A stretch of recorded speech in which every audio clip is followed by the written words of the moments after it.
История белорецких электросетей восходит к середине 30-х годов минувшего столетия, когда в Башкирии началась одна из первых всесоюзных строек – «Магнитка». Тогда в годы первых пятилеток были построены линия в 110 киловольт Магнитогорск-Белорецк и подстанция Белорецкая. С тех времен и начинается отсчет истории электросетей Белорецка и Белорецкого района, отмеченной активным строительством подстанций, линий электропередач. В 1964-м они вошли в состав Башкирэнерго. Тогда же и образовались зауральские электросети.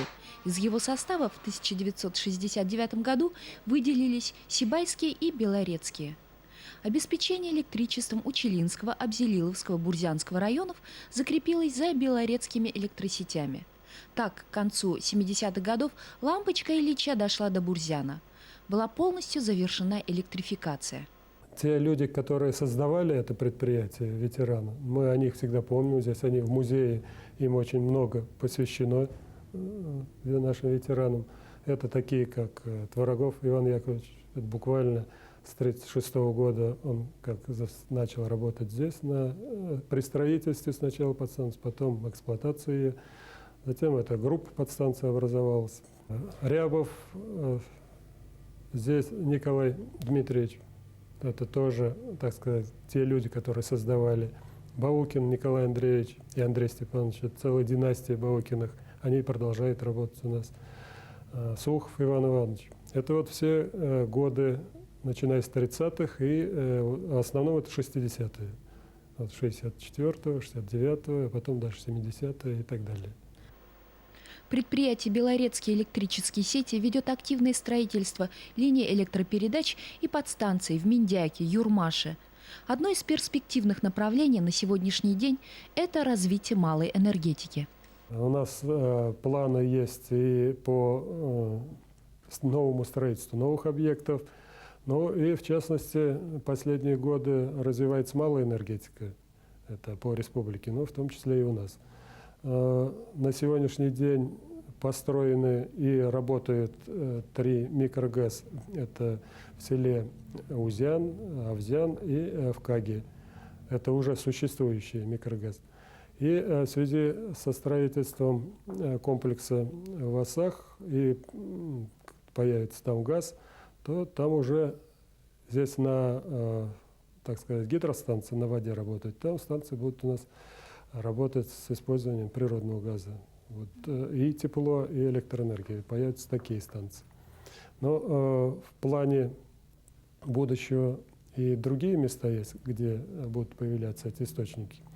Но, а так, это основное наше хозяйство, это линия электропередач и подстанции. Это и Бурзянский район будет развиваться, там большое развитие предусматривается по Белорецкому району, вот части связаны с Инзером и Инзерской зоной, которая сейчас последние годы очень интенсивно развивается. Ну, и, соответственно, мы не должны отставать от развития этого региона. Ну и сам Белорецк. Вот на сегодня в Белорецке, в самом Белорецке строится подстанция для города, так называемая белая глина. В последние годы на предприятие приходит много молодежи.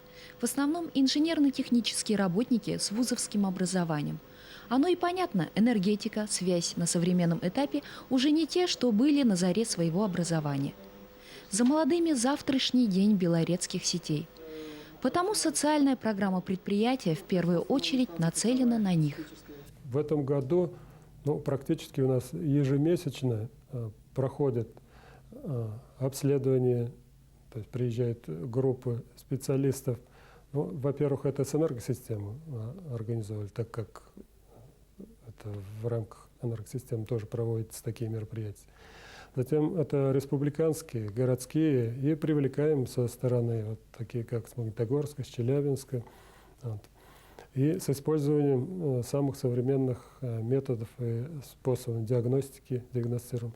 У нас практически на предприятии сейчас нет человека, который бы не остался охваченный диагностикой, не определено, чем, в каком направлении, в смысле оздоровления, с ним заниматься. Ну а затем уже непосредственно сама работа проводится по оздоровлению. Виктор Константинович, руководство всегда считает и считало, что вот эта социальная сторона не должна отбрасываться. Если человек следит за своим здоровьем, если ему тут предоставлены все условия, начиная от спортивных залов и кончая даже вот медицинскими кабинетами, то получается, что вам не все равно. Здесь все равно быть не может, потому что если не обращать на эту сторону внимания, то, соответственно, это будут и потери производительности, и рабочего времени, и людей, и отношения к работе. Это заметно сказывается.